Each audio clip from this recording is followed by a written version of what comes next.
આ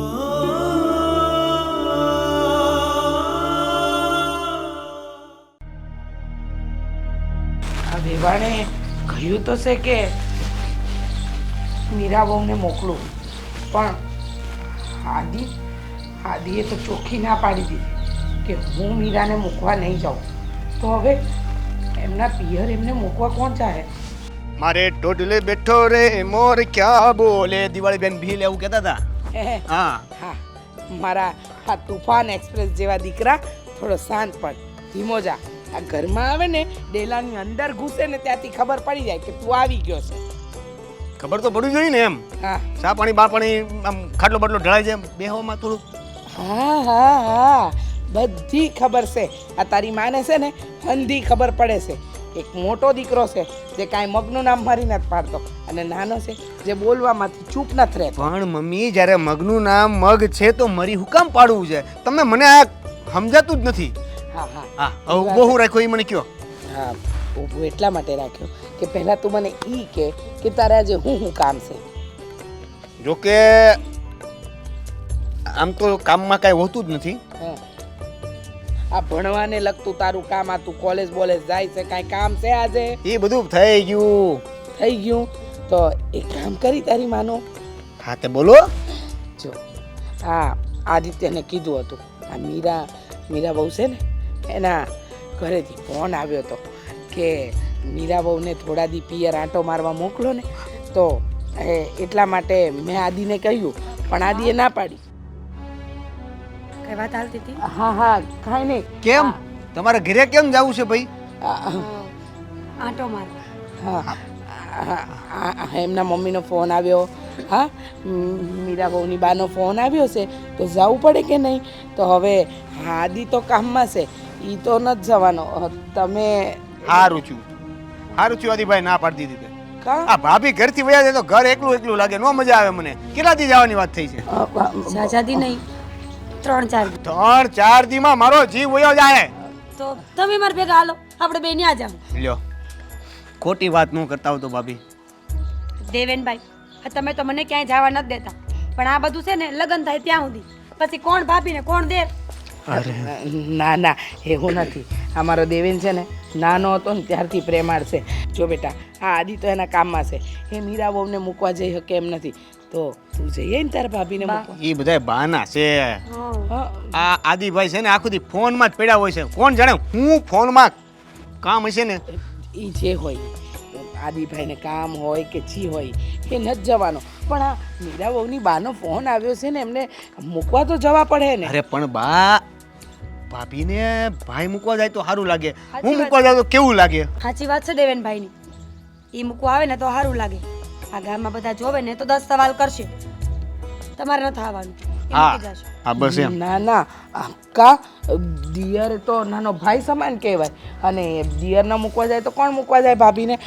જો આજ સુધી તે કોઈ દી મેં કહ્યું હોય ને તે ન કર્યું હોય ને એવું તો નથી બન્યું બેટા. હા પણ મમ્મી, આજ સુધી તમે જે કામ કીધું હોય ને એ મને ગમતું હોય કાંક મને ગમવાનું હોય. આ ભાભીને ઘરે મૂકવા જવાનું કામ મને જરીકે નથી ગમતું. ગમે કે ન ગમે, તારે જવું છે કે હું મૂકી આવું? અરે તમે શું કામ બકા ડકાય નહીં બેટા, કાંઈ આવું નથી કરવાની જરૂર. હા કે ના? મૂકી આવું. હા હા, જો મીરાબહુ, ગામ કાંઈ વાત ન કરે. આમ પણ તમને ખબર છે, આ તમારો દિયર એ તમારા નાના ભાઈ સમાન છે. તમારી ને એની ઉંમર વચ્ચે ઘણો ફરક છે, એટલે એવા કાંઈ વિચાર નથી કરવાની જરૂર. ને તમારા બા તમને બહુ યાદ કરતા હતા, કહેતા હતા કે આ તમારા ઘરે આવી પછી મારું ઘર હુંનું થઈ ગયું છે. તો બાને મળવા તો જવું પડે ને બેટા. સારું, દેવેનભાઈ મૂકી જશે ને તો હું જઈ આવીશ. સારું, જાઓ તમે તૈયારી કરો, જાઓ તો. હાલો, ત્યાં સુધીમાં હું મમ્મી યારે વાત કરી લઉં. હા તો કરવી જ પડશે ને, કરવી જ પડશે. તને ખબર તો છે આદિ દર વખતે એ હંધી વાતમાં ના પાડે છે, તોય તું મીરાબહુની સામે બોલતો હતો. પણ આ હાદીભાઈ એવું કરે છે, હું તેને મૂકવા ન જાય ને આ બધું ના કેમ? તમે કંઈ કહો ને એને. સમજાવ્યું બેટા, બહુ વાર સમજાવ્યું, પણ તારો ભાઈ સમજવા તો તૈયાર હોવો જોઈએ ને. સમજવા તૈયાર નથી, અને પછી આપણે કાંઈક કહેવા જઈએ તો એને લાગે છે ખોટું, અને ઘરમાં ખોટા ડખા ઊભા કરવાને એના કરતાં તું ભાભીને 3-4 દિવસ માટે મૂકી આવ, અને પછી જ્યારે તેડવાની હશે ને ત્યારે હું આદિત્યને મોકલી આલી. પુણ્યનું કામ કરાવે મમ્મી, આ તમે સામેથી પાપનું કામ કરાવો છો. અરે કાંઈ પાપ નથી ડફો. મારા માટે તો પાપ જ છે ને. 3 દિવસ ભાભી વયા જાય તો હા હા ખબર છે, તારા ભાભી આવે ને એ દિવસથી મારા હાથના રોટલા તને નથી ભાવતા, પણ મારા હાથના રોટલા ખાવા જ પડશે. આ નાનેથી મોટો મેં કર્યો છે. હાલ હવે તું તૈયારી કર. મારે ક્યાં જવાનું? હા ભાભીને મૂકવા. મૂકવા જવાનું? હા તો ભલે. મેં કીધું મને તમે ઘરથી બહાર કાઢો. થોડો તારો વેશ સુધાર. આ બધા ચટિયા પટિયા ઓઢ હારો નથી લાગતો. શીખી નાખાય એમ કરીને. આ કેવી કેવી તમે લોકો આ આજકાલના છોકરા રાખો છો ને, વાળ સમજાતું નથી. સ્ટાઇલ કહેવાય આને. હા તે જા. ખબર નહીં કઈ સ્ટાઇલ કરવા જાય છે. કેટલા દીથી અહીંયા પડ્યું છે, હમું નમું નથી થતું.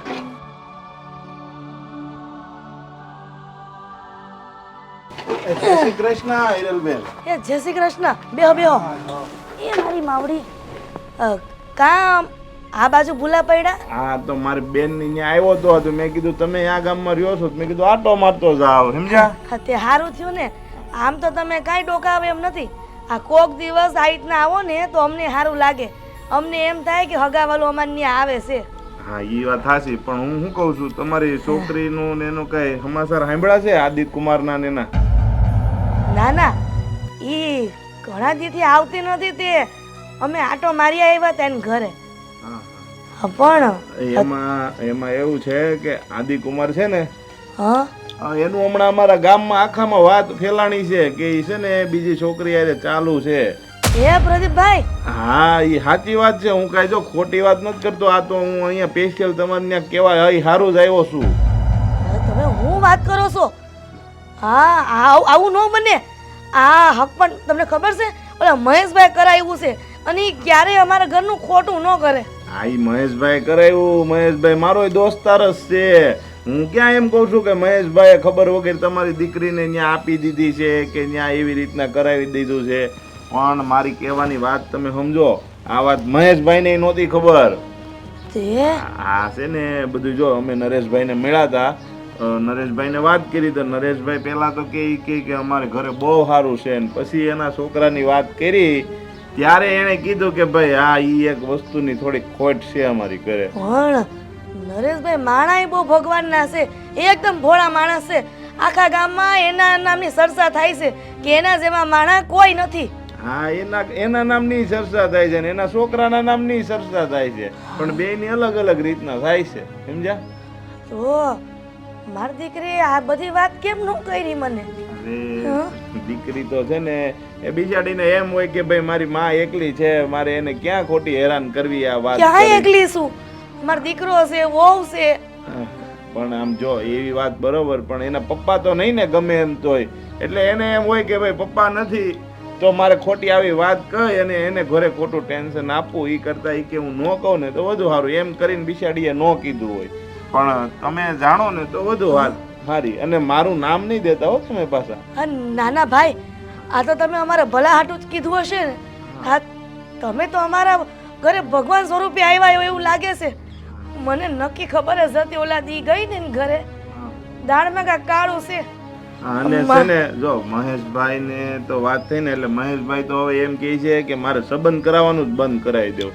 આવા અમુક છોકરા હોય ને એના હિસાબે હે ને આ લોકો જે હાલતા હોય ને સંબંધ કરાવવા વાત કરાવતા હોય ને ઈ ન કરાવે સંબંધ. હા શું કહું ને પ્રદીપભાઈ, તો મારી સોડી હાવ ભોળી છે.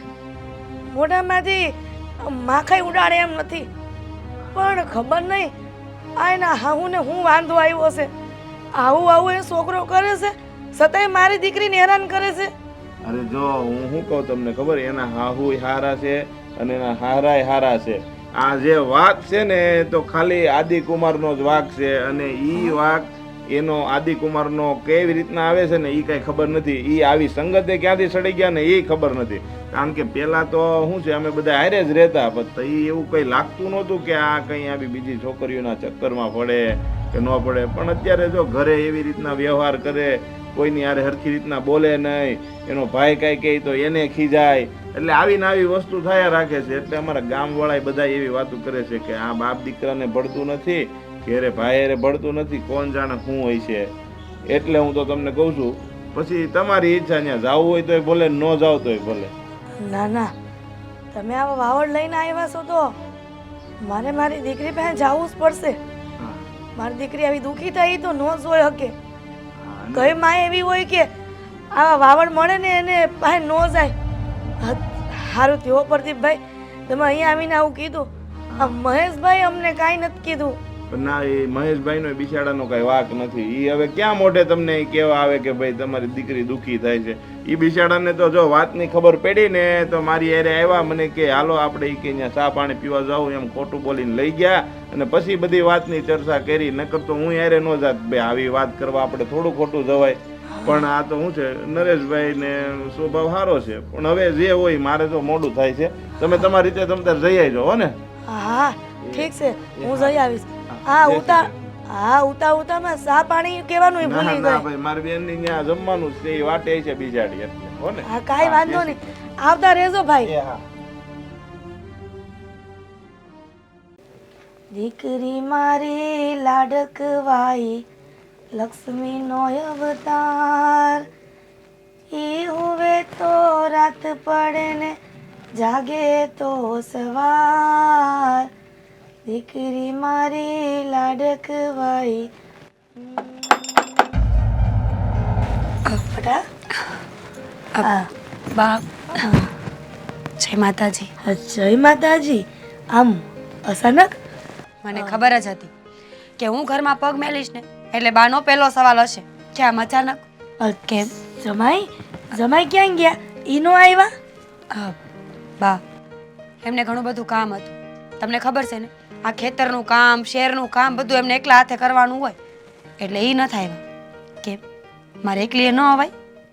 બટા ઈ મને સમજ ન પડી કે તું એકલી તો ન જ આવે. હા શું કે કોના ભેગી આવી?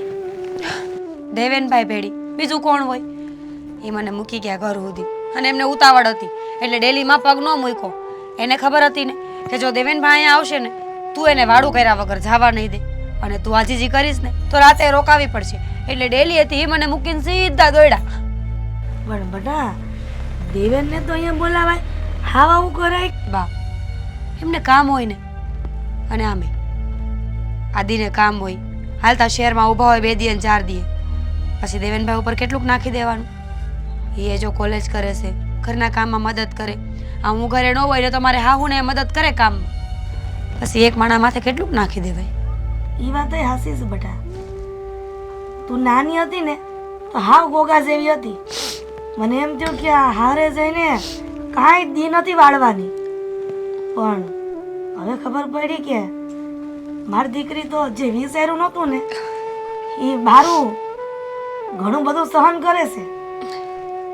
હા બા, સમય છે એ માથે નાખે ને તો હારાને ભાન આવી જાય. અને મને કાંઈક એવું જ થયું છે. નાની ઉંમરમાં મોટી જવાબદારી આવી. સંબંધો જ્યારે પીછેહટ કરવા માંડ્યા ને ત્યારે ખબર પડી કે સાચું જીવન શું છે, સાચી જીવન જીવવાની રીત કોને કહેવાય. બાકી કોઈ પાઠશાળામાં આ પાઠ કોણ ભણાવે કે જીવનમાં જ્યારે કોઈ સંબંધ દગો આપે ને તો માણસને શું કરવું. બટા તારા વિચારો અને તારી સહન શક્તિને ધન્યવાદ આપવા પડે. હા, જ્યારે દીકરીનો જન્મ થાય ને ત્યારથી જ એને શીખવવામાં આવે કે એ તો સહનશક્તિની મૂર્તિ છે.